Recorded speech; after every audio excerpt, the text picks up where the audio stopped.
After 8 years racing at the highest level of amateur road slash crit slash gravel racing, I finally come to accept that I'm taking a step back. I'm retiring as an amateur from the elite level, Cat 1 level of racing. And it took me 2 years to accept that this is my new reality. So in this video, I want to get over all the reason why at first I love racing bikes, but all of the reasons that made me decide to move on from it. And I'm going to tell you the reason why I am now intrigued or tipping my toes into the triathlon world, into this as a 32 years old entrepreneur, dad of 2 little girls. If you've been following my channel for a while, you're probably at that same stage that I am right now, or you're almost to that stage, or you're already past that stage. In this video, I really want to share my really long thought process or the reason why I'm moving on, so you can resonate with that. Maybe it's going to help you out with your ideas or what you want to do. So I'm going to be as transparent as possible. Without further ado, let's get into it. So for those who don't know me, my name is Charles. I've been making cycling content on YouTube for the past 6 years now. A bit less active these days because of life. I've been at the top of the amateur sport for a long time. Best season I ever had was definitely 2023. I was a privateer sponsored by Felt, so I really went all into that racing season.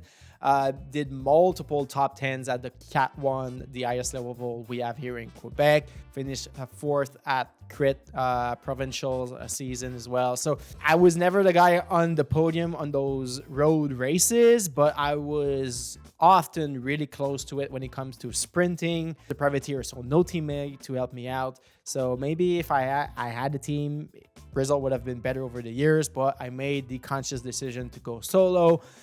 Because I was actually making a living from cycling and my own sponsors, which was clashing with team sponsorship. So maybe all that discussions for another video as well. So over the past 8 years, my racing season were completely stacked. I was making 1, 2, if not 3 races per week, averaging over 40 bike races per season.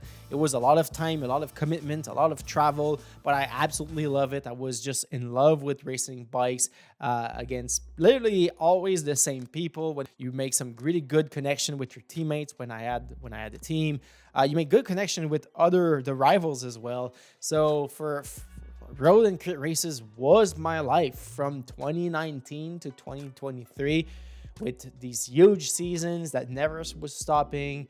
And at the same time, I was building my YouTube channel and my online presence with just making content about my journey as a cyclist. People loved it. People follow my films. But now it sort of all came down to an end after the 2023 season. What was the main big reason why it stopped? Had my first little girl in October 2023. At the end of that best season I ever had, I had my little girl, and she didn't keep me away from cycling. That's definitely not the point, but it made me question a lot of things when it comes to cycling. And if I just look at the situation I'm in right now, in today, 2025, dad of 2 little girls, running a quite profitable photo and video production company. I have plenty of high-level clients that rely on my expertise, that rely on my abilities. There's also my girlfriend who relies on me quite a lot as the dad of our 2 daughters. We now, like filming this video, we have a 6 weeks old and a 2 years old as well. So if you have kids, you can tell, that it's a very difficult stage at that point. If you soon to have kids, you will soon realize that it is quite difficult.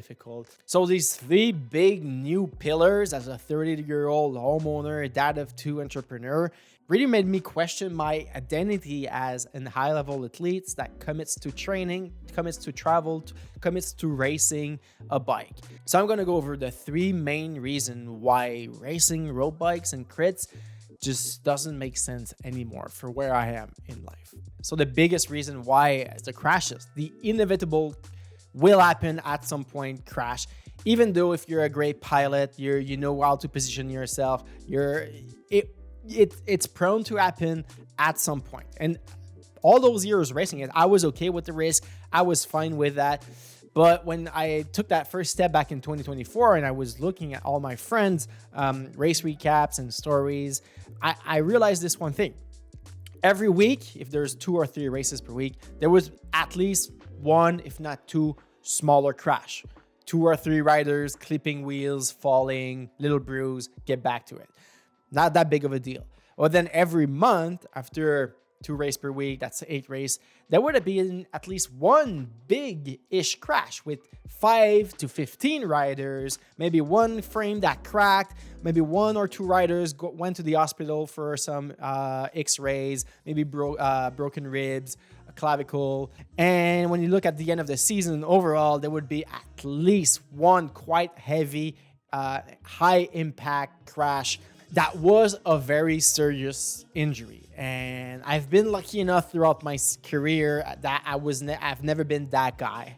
Every season there was this person who has this really, really massive crash that literally never got back to the sport. But when I was in my late 20s, no kids, business was just okay, taking that risk for that type of races was okay. The benefit of taking that risk was higher than the negative. At 28 years old, I was okay with taking 3 months off. Now, if I have a 3 months long convalescence for a crash, a very important injury, a head injury, a broken arm, things are quite different. It would put so much stress, financial stress onto the family, put so much stress into my girlfriend to raising up her child while I'm at the hospital.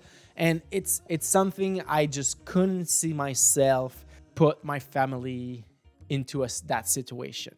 And of course, accident can happen everywhere you go. You can slip on ice going into some stairs. You walk across the street and a car ran you over.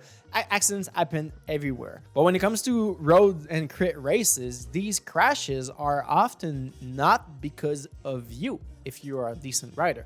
These crashes are just because the way that the roads are designed with those turns and tight turns. They're because of the ruling of the yellow line. They're because of some reckless riders that takes very, very dangerous lines just to save up a couple of wheels. So most of these road and crit races crash are external factor to something you can control. Of course, you could always argue that you could have been up the front. Is just silly. Like crashes also happen at the front. Someone being the first into the corner can slip. You're in that third wheel and you slip with him and you everyone at the front of the pack crashed. This happens also a couple times per year. What am I ready to put my family and my business in a position where I cannot help for a few months, if not a year, if a crash is quite serious? Definitely not. Second big reason is amateur road and crit racing is definitely not spectator friendly throughout the season. Sure, there are those silly crits, like the weekly silly crits, where it is spectator friendly. The laps are every few minutes or a minute and a half before the peloton comes back. But the bulk of the calendar is races in the middle of nowhere where bringing your family with you is just a bad idea for them to stand on the side of the road, especially on the road race where every laps is like 10K. So the peloton pass every 20-ish minutes. The bulk of the races are early into the season where it might be raining. The weather's not that nice as well. So like it's not spectator friendly most of the season. And if you do bring your family to see you race your bike, and so much thing out of your control can go wrong. You can follow someone that hits a pothole, so you hit that pothole, so you have a puncture, your race over. You can have a mechanical, of course. You can have a crash, of course. You can be dropped because there was this medium climb and your fitness was not up to point, or there was this huge crosswind. You got stuck into the echelon behind the wrong wheels. You're dropped. You're DNF. So you went all this energy to bring your family to come to see you race to DNF. That sucks. That definitely sucks. And the third big reason is I believe the category here in Quebec are not optimized for everyone. So we have Cat 3, which is for the beginners adult, which is a peloton merge with juniors. There's absolutely no way I'm going into that peloton. I have too much experience to go down into that category. But then you also got Cat 1, where you got all the young guns, the 21, 22 years old who just came back from a 6 months training camp in Spain, that are on these semi-pro continental teams that race Cat 1 when they are back home. There's plenty of those 25, 28, 30 years old who do not have kids and their schedule allows for high volume of training. Cat 1 level in Quebec is extremely high, and just to be able to keep up with that peloton, you need a minimum of 10 hours per week of training just to like barely survive that peloton. And masters start at 35 and up. So I'm really in that situation where I believe I'm too experienced for Cat 3. I'm not old enough for a master, and I'm just not as strong or just not as willing enough to commit to just survive the Cat 1 peloton. So if there was that Cat 2, I would be a perfect Cat 2 rider at this point. From 30 to 35 years old with kids, with a business, Cat 2 would be my place to shine and have fun. Now, if I just go into Cat 1, I'm not going to have fun. I don't have the time or the energy to spend that 15 hours per week on the bike anymore. Unfortunately, that's how the federation managed their category. I believe Cat 1 to Cat 5 master/senior together category would make a lot more sense, where you can move up or down your category according to points or according to results. So that way it would be, all these pelotons would be a bit closer in skill set from each other, and I believe everyone would have more fun, but that's not what the federation is thinking about. So now let's go over the 3 big reasons why triathlon, Ironman are what I'm going to do for the next 2 seasons at least. So to test this whole thing out, I started running like last year, just a little bit, nothing serious. I was supposed to do a duathlon, and then I separated my shoulder doing a gravel bike race at the end of 2024. So then I did not do that duathlon. This year, 2025, I signed up again for that duathlon. I did not really train for it. I never did any brick workout. My running miles were super low going into that duathlon. And I did it. I did quite good, and I quite enjoyed it. And I didn't really want to like it. I went to it. I was like, not as cool as road/crit racing. Am I really becoming a duathlete/triathlete in the making? I really didn't want it to like that kind of racing, and I did kind of like it. So why? So first of all, you're racing against yourself.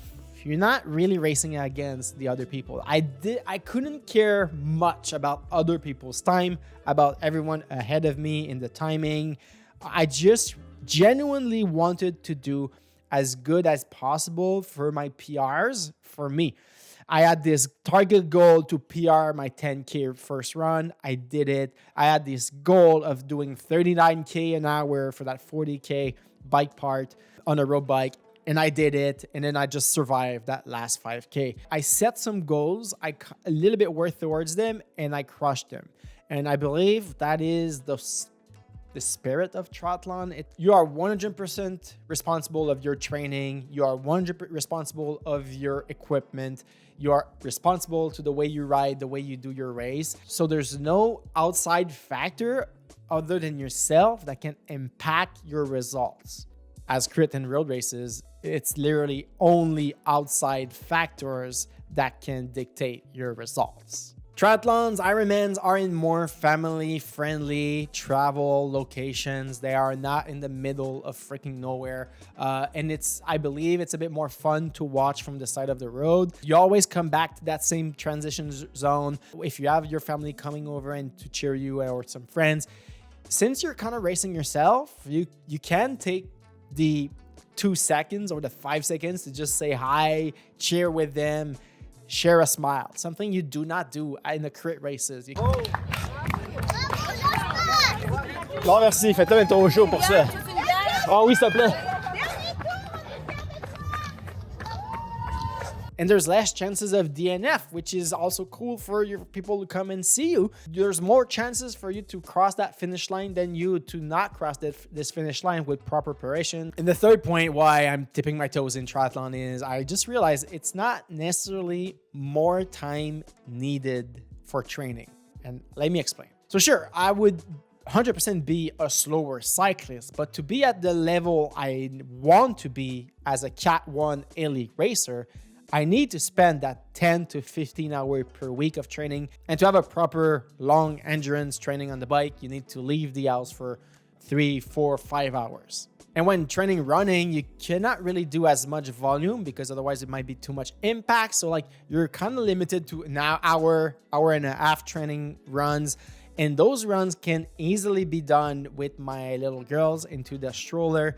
So it's a training plus it's time off for my girlfriend without her toddler because I can take her with me to go for a training. When it came to like training on a bike with my little girl, either the trailer or the seat at the back, it's not really training. It kind of sucks. It's heavy. Sure, you can get fit with that extra weight, but you cannot, I don't believe you can get like a proper interval workout with your child at the back.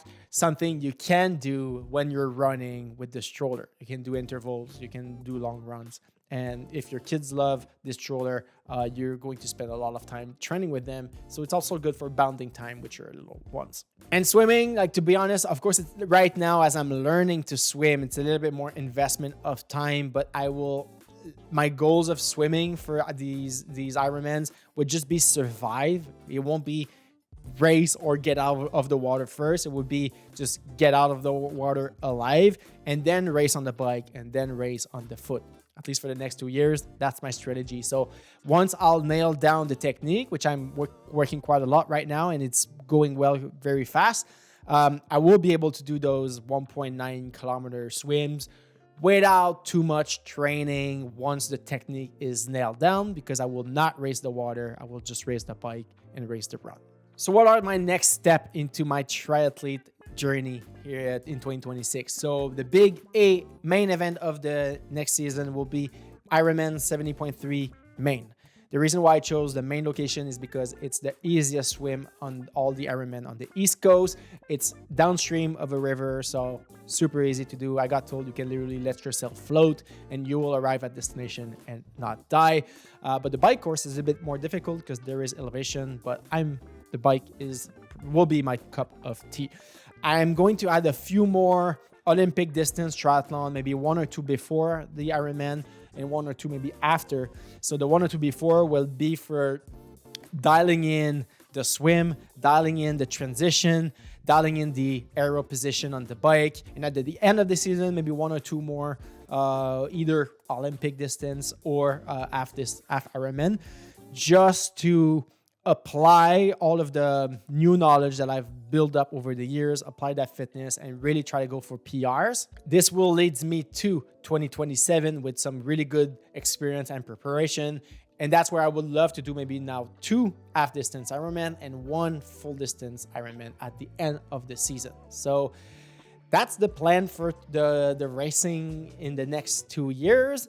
And then in 2028, I would like to make a comeback to road/crit racing into the master category. So the master category is a lot more homogeneous peloton. There's still a bit of crashes, but a lot less crashes. And I will be around like same people in that same plane level field with people with kids, people with jobs, people who don't want to crash. So 2028 will be my comeback into road and crit races. Up next, over the winter, I will be building a triathlon bike. So I have 2 options. Either I take my Felt AR, which is fully disabled right now, and build it up with a proper TT cockpit. That's option number 1. Or I might have something with a bike brand that has a brand new triathlon bike. So either way, I'm going to have a really good fast bike for the next season. The road bike was great for the duathlon, but if I go for the half distance, the 90K, being as aero and as high and as comfortable as possible will be a must to have proper run performance. The road bike was great for the duathlon that I've done, but my legs were completely smashed because I went too hard because I wanted to go fast. So I had to push a lot of watts. But if I had a more aerial TT position, I would have need to push as less wattage to be that fast. I hope you guys find this as much exciting as me. If you are or you were into that same situation as everything I've discussed today, just let me know in the comments down below. We can have I would love to read you about your thought process when it comes to racing on bikes. Thanks for watching, guys. As always, thumbs up, subscribe if you aren't already. And my name is Charles, and I will see you on the road or into the next video.